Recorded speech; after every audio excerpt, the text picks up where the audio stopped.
Hello friends, मैं Akash Gupta work and tone consultancy पर आपका स्वागत करता हूं। आज हमारे बीच जीएसटी कंसल्टेंट, जाने माने सलाहकार, जो जीएसटी के बारे में डील करते हैं, जीएसटी के नोटिस के बारे में डील करते हैं, जिनके बारे में जितना कहा जाए उतना ही कम है। जो जीएसटी के नोटिस आ रहे हैं, आई होप आप लोगों को ना आए हो, लेकिन बहुत सारे एसएससीज को बहुत बड़े बड़े अमाउंट के नोटिस आए, कितने कितने लाखों की डिमांड निकाल दी। उन सभी के सॉल्यूशंस के बारे में आज हम इनसे चर्चा करेंगे कि जो नोटिस आ रहे हैं, ये नोटिस रिसीव होने के बाद आपको क्या करना चाहिए, कितने टाइम में आपको रिप्लाई करना है, अगर आपने रिप्लाई नहीं करा तो क्या होगा। ये सारी चीजों पे हम आज इनसे डिस्कस करेंगे। तो welcome Rishabh Jain ji. Thank you Akash ji, thanks for inviting me. Sir, ये जो आजकल जीएसटी के नोटिस आ रहे हैं, बहुत सारे लोगों को रिसीव हुए नोटिस, ये क्या है और ये क्यों आ रहे हैं? सर बेसिकली जो ये नोटिस आ रहे हैं, ये एक स्क्रूटनी असेसमेंट है डिपार्टमेंट की तरफ से। और ये जो नोटिस है ना, ये सॉफ्टवेयर बेस्ड है, मतलब ये मैनुअल इंटरवेंशन इसके अंदर नहीं है, सिस्टम नोटिस जनरेट कर रहा है। तो अगर किसी को कोई नोटिस रिसीव होता है, जैसे लेट सपोज मुझे कोई नोटिस रिसीव हुआ, तो सबसे पहले मुझे क्या करना चाहिए? सर दो चीजें यहाँ पर। पहले तो हम ये बात करेंगे कि नोटिस आने के बाद आपको घबराना नहीं है, क्योंकि आजकल मैंने देखा है काफी नोटिस में अमाउंट जो है वो इतना बड़ा आ रहा है कि एसएससी उससे घबरा रहा है। क्योंकि डिपार्टमेंट क्या कर रहा है, इंटरेस्ट, टैक्स एंड पेनल्टी के साथ नोटिस इश्यू कर रहा है। तो पहले तो आपको पैनिक नहीं करना है। एंड दूसरा सबसे मोस्ट इंपॉर्टेंट चीज, आपको नोटिस का रिप्लाई जरूर करना है। क्यों? अगर आप नोटिस का रिप्लाई टाइमली नहीं करते हैं तो डिपार्टमेंट इसके अगेंस्ट में ऑर्डर पास कर देगा। तो सर, ये जो मैसेज देखो जो दिख रहा है कि 17-18 और 18-19 इन 2 सालों के लिए तो विशेषकर 17-18 इसके लिए तो विशेषकर ऐसे धड़ल्ले से नोटिस इशू हुए हैं कि मोटा मोटा मेरे ख्याल से तो 70 to 80% क्लाइंट्स नोटिस भेज दिए। तो क्या कोई इसके टाइम लिमिट भी कि इस टाइम तक ही नोटिस इशू करना था? क्योंकि 17-18 साल तो सर 5-6 साल हो गए अभी ना। जी, रिसेंटली एक नोटिफिकेशन आई 28 दिसंबर, जिसमें डेट वापस से 18, 19 एंड 19, 20 की एक्सटेंड कर दी गई है। एट नाउ प्रेजेंट 18, 19 के जो नोटिस हैं आपको 31 जनवरी 2024 तक आ सकते हैं। एंड 19, 20 के जो नोटिस है वो आपको 31 मई तक रिसीव हो सकते हैं। इट मींस ये कि जो नोटिस इशू करने की जो डेट्स थी वो गवर्नमेंट ने बढ़ा दी है। वो गवर्नमेंट बढ़ा दी है। पहले ये डेट 31 दिसंबर और 31 मार्च थी, 18, 19 और 19, 20 के लिए, जो कि बढ़ा दी गई है। ओके। और जो कि मैं समझता भी हूं कि मेरे हिसाब से ये सही नहीं है। इसका मैं एग्जांपल देता हूं। इसमें 168A सेक्शन है जो ये बात करता है कि कभी भी जीएसटी डिपार्टमेंट किसी भी चीज को लेके डेट एक्सटेंड कर सकता है। इन दैट केस उसके अंदर लिखा गया है कि केवल फोर्स मेजर होने के कारण डेट एक्सटेंड होगी। और एट नाउ प्रेजेंट मैं नहीं समझता कि कोई भी फोर्स मेजर हुआ है जिस कारण से डिपार्टमेंट ने ये डेट एक्सटेंड करी है। एसएससी के फेवर में कोई डेट एक्सटेंड नहीं होती है। आप जीएसटी 999C की देख लीजिए, 31 दिसंबर थी, कोई एक्सटेंशन नहीं हुआ। इनपुट क्लेम करने की डेट 30 नवंबर थी, उसकी भी डेट एक्सटेंशन नहीं हुई। बट ऑफिसर को रिलीफ दी जा रही है बार बार। इसका समझ से परे है चीजें। इसके लिए भी एक हमारे वकील साहब हैं, वो हाई कोर्ट में गए हुए हैं, देखते हैं क्या ऑर्डर आता है। फिलहाल इन द मीन टाइम हमें तो अभी रिप्लाई करके चलना पड़ेगा। ओके। जैसे किसी को कोई नोटिस रिसीव होता है तो उसको रिप्लाई कैसे देना चाहिए? मतलब जैसे किसी को नोटिस आया तो नोटिस देखते ही वो सीधे रिप्लाई करने चला जाए या कैसे करना चाहिए? क्या इसमें आप थोड़ा बेसिकली नोटिस के अंदर एक गिवन डेट होती है, उस डेट तक आपको रिप्लाई करना होता है। तो आपको उसका पॉइंट वाइज रिप्लाई करना चाहिए। नोटिस के अंदर ग्राउंड्स दिए होते हैं कि किस किस ग्राउंड्स पे आपका नोटिस आया हुआ है। वो ग्राउंड वाइज आप उसके अंदर अपना रिप्लाई बनाएं और द गिवन डेट पे आप उसका रिप्लाई सबमिट करें। और नोटिस के अंदर एक पर्सनल हियरिंग की डेट भी दी जा रही है आजकल। तो आप उस पर्सनल हियरिंग की डेट पर जाकर डिपार्टमेंट में अपना केस प्रेजेंट कर सकते हैं। जैसे अभी आपने ये पर्सनल हियरिंग के बारे में बोला, तो क्या ये मैंडेटरी है कि पर्सन्स को खुद ही जाना पड़ेगा या वो अपने रिप्रेजेंटेटिव को ही भेज सकते हैं वहां पे? नहीं, इसमें आप रिप्रेजेंटेटिव को भेज सकते हैं, जो कि सीए और लॉयर कोई भी हो सकता है उस केस में, जो जाके आपका केस फाइट कर सकता है आपके बिहाफ पे। दोनों ऑप्शन एसएससी के पास, चाहे वो खुद चला जाए। एसएससी भी खुद भी जा सकता है, बट उसको लॉ की नॉलेज होनी चाहिए थोड़ी, जिस कारण से वो अपना केस फाइट कर पाए। अच्छा, रिसेंट में बहुत सारे लोगों को देखने को मिला है जो नोटिस मिल रहे हैं कि जी आपने जो आईटीसी 3B में क्लेम किया ये जीएसटीआर 2A से कम है, आपकी 2A में कम रिफ्लेक्ट कर रहा है, आपने आईटीसी ज्यादा क्लेम कर लिया। तो इसको जो ये आईटीसी रिसीव हो रहे हैं, इसका रिप्लाई किस हिसाब से देना चाहिए? ये बहुत अच्छा सवाल पूछा आपने आकाश जी। आजकल मैं मानता हूं 90% लोगों के पास ये नोटिस आ रहे हैं कि आपके जीएसटीआर 2A में जो इनपुट आ रहा है वो कम है और जो आपने क्लेम करा है 3B में, GSTR 3B में, जो आप जानते हो उस चीज के लिए। इन दैट केस गवर्नमेंट ने फॉर द फाइनेंशियल ईयर 17-18 और 18-19 के लिए एक हमारे पास सर्कुलर है 183/15/2022, जिसके अंदर एक प्रोसीजर है, जिसके अंदर प्रोसीजर में लिखा गया है कि किस तरीके से हमें, अगर हमारे 2A के अंदर बिल नहीं आते हैं तो हमें उसका कैसे रिप्लाई करना है। तो वो जो प्रोसीजर्स आप बता रहे हो, थोड़ा सा क्या इसके बारे में थोड़ा जनता को बता सकते हो कि प्रोसीजर्स कैसे कैसे फॉलो होते हैं, क्या क्या चीजों को उन प्रोसीजर्स में, या जो सर्कुलर का आपने रेफरेंस दिया उस सर्कुलर में क्या बेनिफिट दिया गया है? बेसिकली सर्कुलर में जो बात कही गई है कि प्रॉपर ऑफिसर की रिस्पॉन्सिबिलिटी है वो चीजें चेक करे। इसके अंदर एक सेक्शन 16 की बात कही गई है कि सेक्शन 16 की सारी कंडीशन सेटिस्फाई होनी चाहिए। सेक्शन 16 में 4 कंडीशंस आती है हमारी।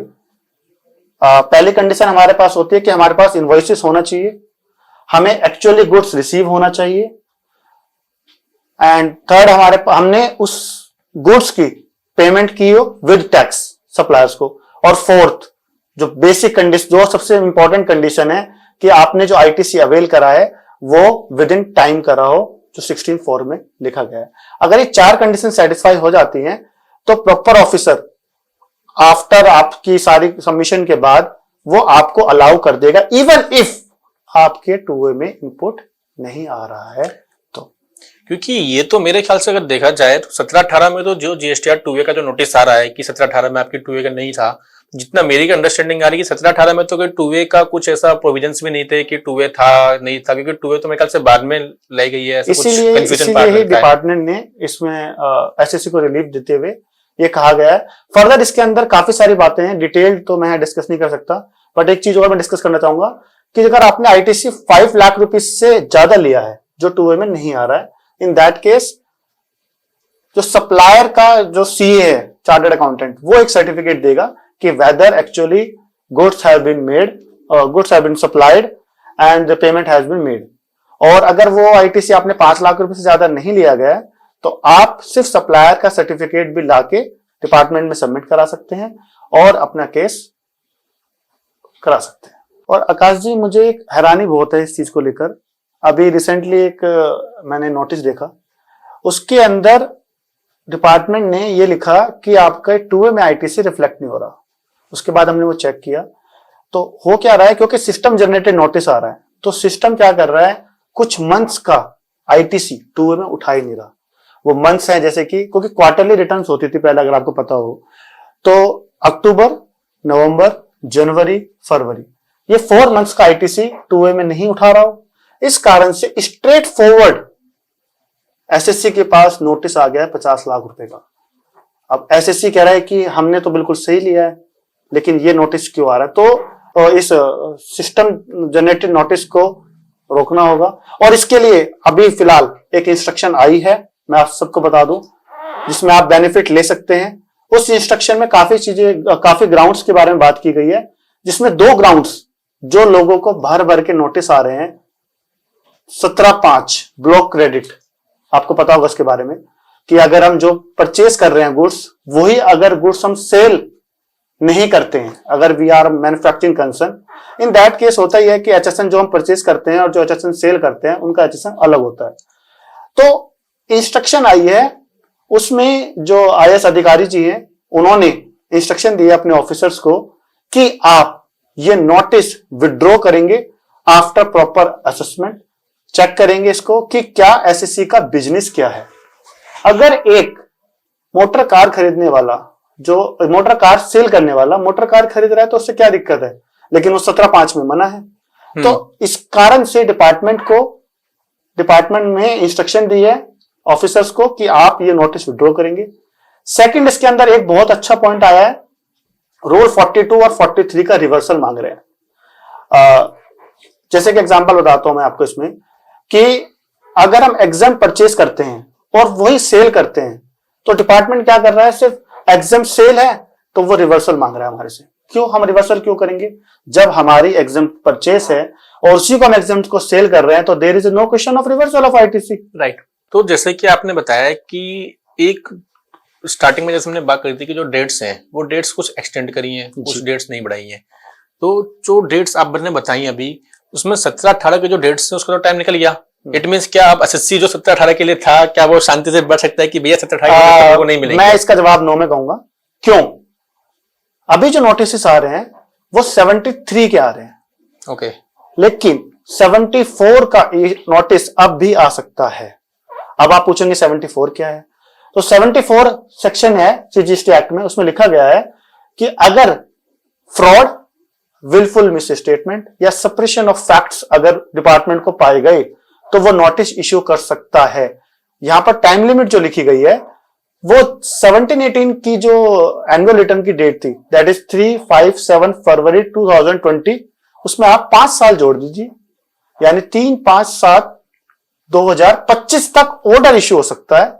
लेकिन जो नोटिस इश्यू होता है वो 6 month before the passing of the order होता है 74 के केस में। तो यानी आप मान लो कि 3-5-7 अगस्त 2024 तक आपके पास 74 का नोटिस आ सकता है। तो मैं ये नहीं कहूंगा कि नोटिस नहीं आएगा, लेकिन अगर आप 73 के अंदर हैं तो आपको नोटिस नहीं आएगा। टाइम ये है कि पर्सन को जो 17-18 वाले बंदे हैं अभी भी वो रिलैक्स नहीं है, अभी भी तलवार लटकी हुई है। लेकिन ये है कि तलवार थोड़ी सी कम लटकी है, उसके चांसेस कम है चांसेस, क्योंकि आप 74 में है या नहीं वो डिपेंड करेगा। ओके। एक ये जो बहुत सारे केसेस को ना DRC 07 करके भी एक बताते हैं कि ये ऑर्डर पास हो गया DRC 07। ये DRC 07 जो होता है ये क्या चीज है? ये बहुत अच्छा सवाल आपने पूछा है। बेसिकली जैसे कि आपको पता है कि 17-18 के ऑर्डर की लास्ट डेट 31 दिसंबर 2023 थी, तो जो कि वो जा चुकी है। अब इस केस में क्या होगा, डिपार्टमेंट से जिसने ऑर्डर करवा लिया, जिसने अपना केस करा लिया, असेसमेंट करा लिया, उनकी तो कहानी खत्म हो गई। लेकिन जिन्होंने जो डिपार्टमेंट से सेटिस्फाइड नहीं थे उनकी, या फिर डिपार्टमेंट को उन्होंने जो रिप्लाई दिया डिपार्टमेंट ने उनको नहीं माना, तो उस केस में उन्होंने ऑर्डर पास किया, उस ऑर्डर को DRC 07 का नाम दिया गया है। ओके। मींस जो नोटिस इशू हुआ उस नोटिस के जो रिप्लाई हमने सबमिट किया वो रिप्लाई, अगर मैं रिप्लाई तो सबमिट किया या फिर सबमिट नहीं किया? नहीं किया। अगर आपने सबमिट नहीं किया, जैसे मैंने आपको स्टार्टिंग में बताया कि जरूर ध्यान रखिए, जरूर आपको रिप्लाई करना है और जो टाइम मेंशन है उस टाइम के गिवन टाइम में आपको रिप्लाई करना। अगर नहीं करते हैं तो DRC 07 में एक ऑर्डर पास हो गया, लाइक असेसमेंट ऑर्डर, वो पास कर देते हैं तो वो है। तो अगर ये ऑर्डर जो पास हो रहा है और ये ऑर्डर अगर एसएससी के फेवर में नहीं है या फिर एसएससी इससे खुश नहीं है कि भाई ये ऑर्डर मेरे खिलाफ पास कर दिया, मेरे को अपॉर्चुनिटी नहीं दी गई, तो उस केस में एसएससी के पास क्या क्या रेमेडीज है?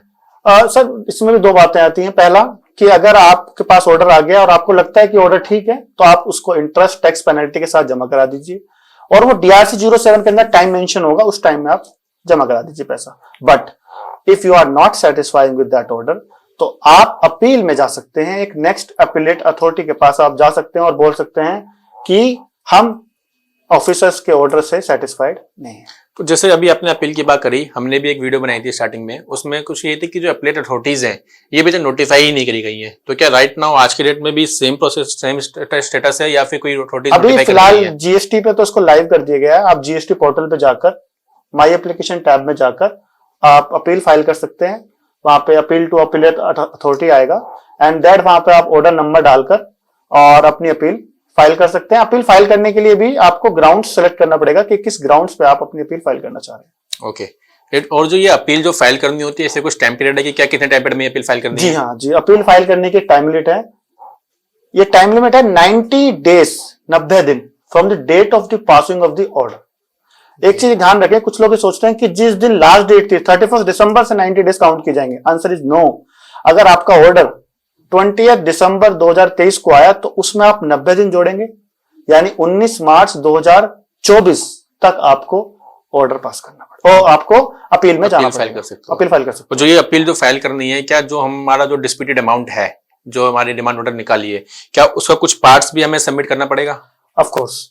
अब यहाँ पे भी हम एक चीज बताना चाहूंगा मैं आपको कि अगर जो आप जिस टैक्स से आप एग्रीड है उतना तो आपको 100% जमा कराना पड़ेगा। ओके।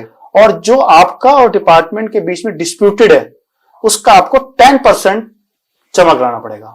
10% ऑफ डिस्प्यूटेड अमाउंट हमें चला अपील से पहले फाइल करना है। अपील से पहले फाइल करना है। ओके। तो जो जैसे पे करना है, पे करने के जो से हम जो नॉर्मल रिटर्न्स फाइल करते हैं, हमारे पास 2 ऑप्शंस होते हैं, या तो मैं ITC से पे कर सकता हूँ या मैं कैश के थ्रू पे कर सकता हूँ। तो इसमें कोई ऑप्शन है या फिर मैं इसमें कोई स्पेसिफिक? नहीं, इसमें आप किसी कोई भी ऑप्शन यूज कर सकते हैं। ये बहुत अच्छी बात है कि आप कैश लेजर को भी यूज कर सकते हैं। आपके पास अगर कोई इनपुट पड़ा है जो क्रेडिट लेजर में होता है, आप उसको भी यूज कर सकते हैं। लेकिन यहाँ पे एक सवाल मैं और ऐड करना चाहूंगा कि सवाल ये उठता है कि डिस्प्यूटेड टैक्स का मतलब क्या है। तो डिस्प्यूटेड टैक्स का मतलब है, मैं इसको एग्जांपल समझाना चाहता हूं। लेट्स सपोज आपके पास DRC 07 आया, उसके अंदर टैक्स अमाउंट है 10 लाख रुपए, इंटरेस्ट अमाउंट है 8 लाख रुपए और पेनल्टी है 1 लाख रुपए। तो आपका ऑर्डर कितने हो गया? 19 लाख का। तो आपको जमा कितना कराना है? आपको सिर्फ और सिर्फ टैक्स का 10 लाख का 10%, यानी सिर्फ 1 लाख रुपए जमा करा के आप अपील में फाइल कर जा सकते हैं, और वो या आप कैश लेजर यूज कर सकते हैं या फिर क्रेडिट लेजर। तो इट मींस ये जो टैक्स का अमाउंट है मेरा, सिर्फ मुझे उसी को पे करना है, इंटरेस्ट और पेनल्टी को छोड़ दीजिए। इंटरेस्ट पेनल्टी का आपको कोई भी पैसा जमा नहीं कराना, चाहे वो मेरा डिस्प्यूटेड हो या मेरा अनडिस्प्यूटेड हो। ये नहीं पता मुझे। ओके, इसमें ये जो था कि जो चालान की जो पेमेंट करनी है, जैसे नॉर्मल जो चालान होते हैं वो हम सीधे नॉर्मल जाके पे कर देते हैं, क्या नॉर्मली पे करनी है या DRC 03 के अगेंस्ट में हमें जाना पड़ेगा, या फिर किस हिसाब से, मतलब अगर किसी को पेमेंट करनी है तो वो कैसे पे करे? ये नॉर्मल ही फाइल होंगे, DRC 03 इसमें नहीं जाएगा, रीड नहीं है। Okay Rishabh ji, thank you so much. I hope आपने हमारे बहुत सारे आज जो नोटिस के जिनके पास नोटिस आ रहे हैं उनकी जो इनिशियल रिक्वायरमेंट्स थी, इनिशियल क्वेरीज थी कि नोटिस आ रहा है रिप्लाई करें कि ना करें, या जो नहीं आ रहा, जैसे अगर मैं 2A का भी पॉइंट रखा, आई थिंक बहुत सारे सप्लाई ऐसे काफी सारे पॉइंट है। जैसे अब 17.5 की बात करते हैं, 40 to 43 है, तो बहुत सारे केसेस हैं जिसके अंदर नोटिस आ रहे हैं और SSC बहुत बहुत परेशान है। मैं काफी लोगों से मिल चुका हूं, तो लेकिन यह है कि रिप्लाई तो करना पड़ेगा, और देखते हैं, हो सकता है कि नोटिफिकेशन जो इन्होंने एक्सटेंड करी है इसको भी हाई कोर्ट बोल सकता है कि आपने ये तो ये एक डिस्प्यूटेड मान में चला गया। लेकिन ये कि जिसके ऊपर नोटिस की जब तक कोर्ट का वर्डिक्ट नहीं आती है, जब तक जो आपका जो डेट है उसमें तो आपको रिप्लाई सबमिट करना ही पड़ेगा। So thank you so much Rishabh ji, आपका हमारे यहाँ पर पधारने के लिए। Thank you so much. Thank you, stay tuned, stay update.